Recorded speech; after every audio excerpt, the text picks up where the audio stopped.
Assalamualaikum warahmatullahi wabarakatuh. Bertemu kembali dengan saya Fasta Aulia Pradani, dan di video kali ini saya akan membahas mengenai pengenalan statistika, khususnya pada konsep dasar statistika, jenis data, dan klasifikasi statistika. Selanjutnya saya akan menjelaskan terlebih dahulu mengenai konsep dasar statistik. Bagian terkecil dari suatu statistika itu adalah data. Data adalah kumpulan suatu fakta yang sengaja dikumpulkan. Selanjutnya, suatu data nantinya akan diubah menjadi suatu informasi. Informasi adalah data yang sudah diringkas atau diolah. Selanjutnya, saya akan memberikan contoh dari keduanya untuk memperjelas. Yang pertama, contoh untuk data adalah IPK mahasiswa S1 Akuntansi Stesia Surabaya. Contoh yang kedua, pendapatan seluruh warga Surabaya. Lalu setelah diolah menjadi suatu informasi, untuk contoh yang pertama akan berubah menjadi rata-rata IPK mahasiswa S1 Akuntansi Stesia Surabaya, dan contoh yang kedua berubah menjadi varians pendapatan dari warga Surabaya. Dari kedua contoh yang ada pada data dan informasi, dengan jelas dapat kita indikasi bahwa untuk suatu data itu benar-benar hanya berupa angka mentah. Contohnya IPK mahasiswa. Misalnya data IPK mahasiswa pertama ada 3,5, IPK mahasiswa kedua 3,4, dan seterusnya. Sedangkan jika diolah menjadi suatu informasi, kita sudah mengetahui berapa rata-rata IPK mahasiswa S1 Akuntansi Stesia Surabaya, berapa nilai terendah IPK mahasiswa S1 Akuntansi Stesia Surabaya, dan lain-lain. Sedangkan untuk contoh yang kedua, proses pengolahan data menjadi suatu informasi membutuhkan suatu alat atau metode. Salah satunya yang dapat dipakai adalah statistika. Menurut definisinya, statistika adalah ilmu yang mempelajari cara pengumpulan, pengolahan, penyajian, dan analisis data, serta cara penarikan kesimpulan untuk keseluruhan objek atau populasi berdasarkan pengamatan sebagian dari keseluruhan objek atau sampel. Dari definisi ini sudah jelas bahwa di dalam ilmu statistika kita tidak hanya mempelajari soal analisis data, tapi juga mempelajari soal pengumpulan, pengolahan, serta penyajian, bahkan cara pengambilan kesimpulan dengan menggunakan sampel untuk menarik populasi. Berikutnya, di dalam statistika Anda tentunya akan sering bertemu dengan istilah populasi dan sampel. Apa itu populasi dan sampel? Populasi adalah kumpulan seluruh individu yang ingin diteliti, sedangkan sampel adalah kumpulan individu yang terpilih dari populasi. Dari gambar kotak dan bulatan ini dapat kita ketahui bahwa semua yang ada di dalam kotak, termasuk lingkaran biru, adalah populasi. Sedangkan elemen yang hanya ada di dalam lingkaran biru ini yang disebut dengan sampel, sehingga dapat jelas kita simpulkan bahwa sampel adalah sebagian anggota dari populasi. Selanjutnya, karakteristik dari populasi disebut dengan parameter dan karakteristik dari sampel disebut dengan statistik. Bedakan ya statistik di dalam pembahasan kedua ini dengan statistik yang pembahasan sebelumnya. Statistik di pembahasan pertama itu adalah suatu ilmu, makanya ada A, statistika. Sedangkan kalau hanya karakteristik dari sampel itu tanpa menggunakan A, yaitu statistik. Karakteristik di dalam populasi maupun sampel dilambangkan dengan huruf Romawi. Contoh dari karakteristik adalah rata-rata, variasi, dan korelasi. Jadi nanti setiap karakteristik tersebut akan muncul di parameter dan di statistik. Perbedaannya hanya pada penulisan simbol.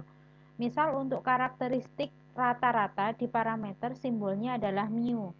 Sedangkan di statistik simbolnya adalah X bar. Selanjutnya, Pengumpulan data di populasi disebut sensus, sedangkan pengumpulan data di sampel disebut dengan survei. Sudah pasti, pengambilan data di populasi akan berjumlah lebih banyak daripada pengambilan data di sampel, karena anggota data di populasi akan lebih besar daripada sampel. Kita ambil lagi contoh sebelumnya. Yang pertama adalah rata-rata IPK mahasiswa S1 akuntansi Stesia Surabaya. Untuk populasinya, pada contoh yang pertama adalah semua mahasiswa S1 Stesia Surabaya dari semua angkatan. Sedangkan untuk sampelnya, diambil mahasiswa hanya angkatan 2017 sampai 2018 S1 akuntansi Stesia Surabaya untuk ditanya nilai IPK-nya. Selanjutnya, saya akan menjelaskan hubungan dari sampel dan populasi. Jadi, di dalam statistik, nantinya kita hanya akan bermain dengan sampel, tidak dengan populasi. Misalnya kita akan mengambil data IPK mahasiswa dengan menggunakan sampel, sehingga hanya diambil beberapa angkatan. Hasil yang diperoleh dari sampel nantinya dapat menaksir atau mengestimasi hasil di populasi. Jadi walaupun yang kita ambil hanya sebagian angkatan, tapi hasilnya tidak akan jauh berbeda dengan pengambilan data pada seluruh angkatan. Itulah salah satu kelebihan dari statistik. Oleh sebab itu, pengambilan sampel dan metode yang dipilih harus tepat dan sesuai. Misalnya tadi diperoleh nilai rata-rata IPK mahasiswa di sampel setelah dihitung adalah 3,85. Jika dilakukan pengambilan sampel yang tepat, maka hasil rata-ratanya hampir mendekati rata-rata di populasi. Misalnya di populasi rata-ratanya adalah 3,82. Jadi hasil estimasi dikatakan tidak jauh berbeda, itu nilainya tidak selalu sama persis, karena di dalam suatu statistik pasti ada yang namanya error atau kesalahan estimasi.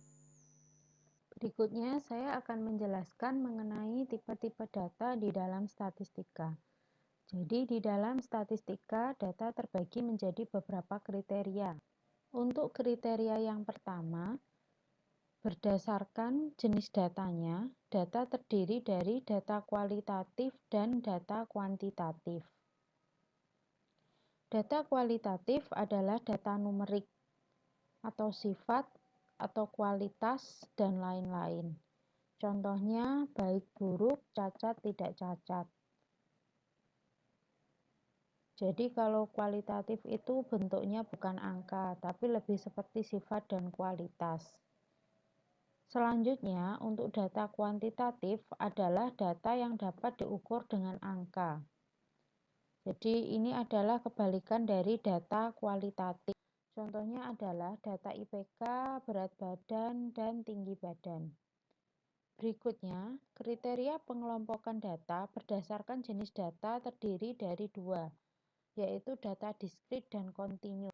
Kedua tipe data ini berjenis data kuantitatif. Data diskrit adalah data yang diperoleh dari proses menghitung. Contohnya jumlah kecelakaan, jumlah pengunjung KPP Pratama Surabaya. Sedangkan untuk kontinu adalah data yang diperoleh dengan cara mengukur. Contohnya berat badan bayi, temperatur.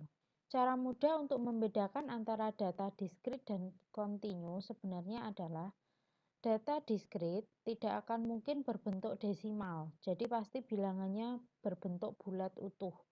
Contohnya jumlah kecelakaan, jumlah pengunjung yang tidak mungkin akan berbentuk 1000 koma. Misal jumlah kecelakaan di Surabaya 100,50 orang, itu tidak akan mungkin. Sedangkan untuk data kontinu adalah kebalikan dari data diskrit, sehingga bentuk angkanya desimal. Contohnya berat badan bayi sebesar 20,5 kg, temperatur sebesar 37,5 derajat Celcius. Berikutnya, berdasarkan kriteria skala data, data dibagi menjadi 4, yaitu nominal, ordinal, interval, dan rasio. Silakan Anda perhatikan di sini, skala data nominal dan ordinal termasuk dari bagian data berjenis kualitatif. Sedangkan untuk skala data interval dan rasio, jenisnya termasuk data kuantitatif. Yang pertama, saya akan menjelaskan mengenai skala data nominal, yaitu adalah jenis data yang dapat dibedakan. Contohnya, jenis kelamin, lalu pernyataan pada kuesioner seperti setuju, tidak setuju. Sedangkan skala data ordinal adalah skala data yang dapat dibedakan dan diurutkan. Contohnya yaitu tingkat pendidikan, SD, SMP, SMA, dan kualitas video, SD, HD, FHD. Jadi untuk membedakannya adalah jika data nominal itu tidak ada tingkatan, contohnya jenis kelamin. Tidak ada pernyataan perempuan itu lebih rendah daripada laki-laki ataupun sebaliknya. Sedangkan untuk ordinal memiliki tingkatan, contohnya level SMP pasti lebih tinggi daripada level SD, tapi tidak lebih tinggi daripada level SMA. Berikutnya, yang memiliki jenis data kuantitatif adalah skala data interval dan rasio. Salah satu ciri-ciri dari skala data interval adalah tidak memiliki nol mutlak. Artinya, nolnya memiliki arti. Misalnya, temperatur memiliki suhu 0 derajat. Suhu 0 derajat memang ada dan memiliki arti, berbeda dengan skala data rasio yang memiliki nol mutlak. Artinya, nolnya tidak memiliki makna.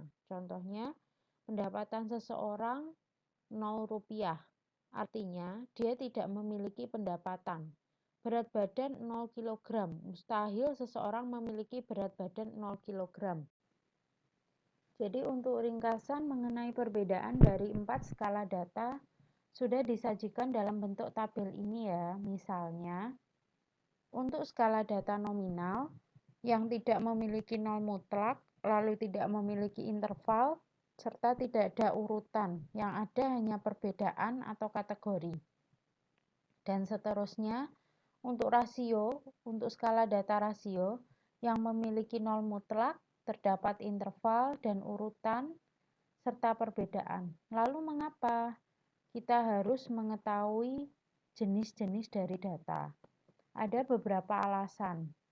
Ada 2 alasan yang paling utama. Yang pertama, beberapa metode statistik mempunyai karakteristik tipe data tertentu.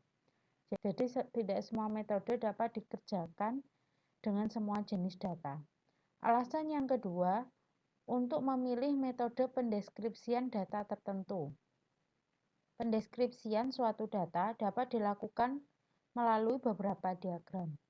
Namun tentunya setiap diagram satu dengan yang lainnya memiliki karakteristik data yang lebih sesuai. Berikutnya untuk beberapa tipe data, jika dilihat dari kriteria cara pengumpulannya, data terbagi menjadi 2, yaitu data primer dan data sekunder. Data primer adalah data yang diperoleh peneliti dari tangan pertama. Jadi data ini secara langsung diambil oleh peneliti. Contohnya kuesioner, survei, dan observasi. Sedangkan untuk data sekunder adalah data yang diperoleh dari penelitian atau eksperimen yang dilakukan oleh orang lain pada riset sebelumnya. Jadi perbedaannya, kalau data sekunder ini datanya sudah ada sebelum orang tersebut melakukan penelitian. Kalau data primer, data tersebut sebelumnya belum ada saat orang tersebut melakukan penelitian. Jadi untuk data primer, peneliti yang mengambil secara langsung. Untuk sekunder, peneliti tersebut tinggal mengambil data yang telah diteliti oleh orang lain. Contoh untuk data sekunder, salah satunya adalah katalog BPS dan data-data survei sebelumnya.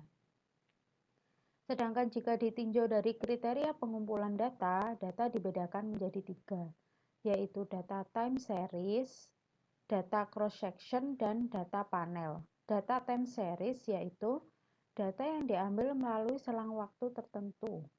Sedangkan data cross-section adalah data yang diambil dalam satu waktu tertentu. sedangkan data panel adalah kombinasi antara data time series dan data cross-section. Pada penjelasan selanjutnya, saya akan menjelaskan mengenai struktur data antara ketiga jenis data, yaitu data cross-section, time series, dan panel. Misal kita ambil studi kasus data UMR di seluruh kota atau kabupaten di Jawa Timur. Untuk data cross-section, data diambil dalam sekali waktu. Misal di sini kita ambil data tahun 2019, dicatat di Surabaya UMR-nya 4 juta sekian, di Bojonegoro 2 juta sekian. Sedangkan untuk data time series adalah data yang diambil berdasarkan periode waktu tertentu. Jadi untuk periodenya bisa bulan, tahun, ataupun harian. Contohnya di sini untuk periode tahunan, periode waktunya. Jadi untuk data time series hanya diamati satu objek. Misal Surabaya di tahun 2000 UMR-nya sekian, di tahun 2001 sekian. Sedangkan untuk data panel adalah gabungan cross-section dan time series. Data cross-section pada data panel ini tercermin pada data kota atau kabupaten, sedangkan data time series pada data panel ini tercermin pada data tahun. Jadi untuk data panel, kita bisa meneliti banyak objek dalam selang waktu tertentu. Berikutnya saya akan menjelaskan klasifikasi dari metode statistik. Berdasarkan tujuannya, metode statistik dibedakan menjadi dua, yaitu statistik deskriptif dan inferensia. Statistik deskriptif menggambarkan data yang ada pada sampel tanpa berusaha mengambil kesimpulan untuk data yang lebih umum. Sedangkan inferensia menganalisis data sampel kemudian berusaha menyimpulkan untuk populasi. Contoh untuk statistika deskriptif adalah rata-rata dan varian dari IPK mahasiswa. Jadi pada deskriptif tidak ada kesimpulan yang menaksir populasi. Sedangkan contoh untuk inferensia adalah korelasi antara IQ dan IPK. Untuk inferensia akan dihasilkan kesimpulan yang menaksir populasi. Misalnya, apakah ada kaitan atau tidak antara IQ dan IPK. Untuk klasifikasi kedua berdasarkan asumsinya dibagi menjadi dua, yaitu statistik parametrik dan non-parametrik. Statistik parametrik adalah metode yang membutuhkan asumsi distribusi dan biasanya diterapkan pada skala interval atau rasio. Sedangkan non-parametrik tidak membutuhkan asumsi khususnya distribusi normal. Untuk metode parametrik yang biasa dipakai adalah regresi dan korelasi Pearson yang membutuhkan beberapa asumsi. Sedangkan untuk non-parametrik, contoh metodenya adalah korelasi Spearman dan uji tanda yang tidak membutuhkan asumsi. Sedangkan untuk klasifikasi yang terakhir yaitu berdasarkan jumlah variabel, terdapat dua, yaitu univariate dan multivariate. Univariate untuk menganalisis satu variabel, sedangkan multivariate untuk menganalisis banyak variabel yang saling berhubungan. Contoh metode untuk univariate adalah regresi sederhana, dan untuk multivariate adalah regresi berganda. Demikian video saya kali ini, terima kasih telah menonton, semoga bermanfaat. Nantikan video-video edukasi saya selanjutnya. Wassalamualaikum warahmatullahi wabarakatuh.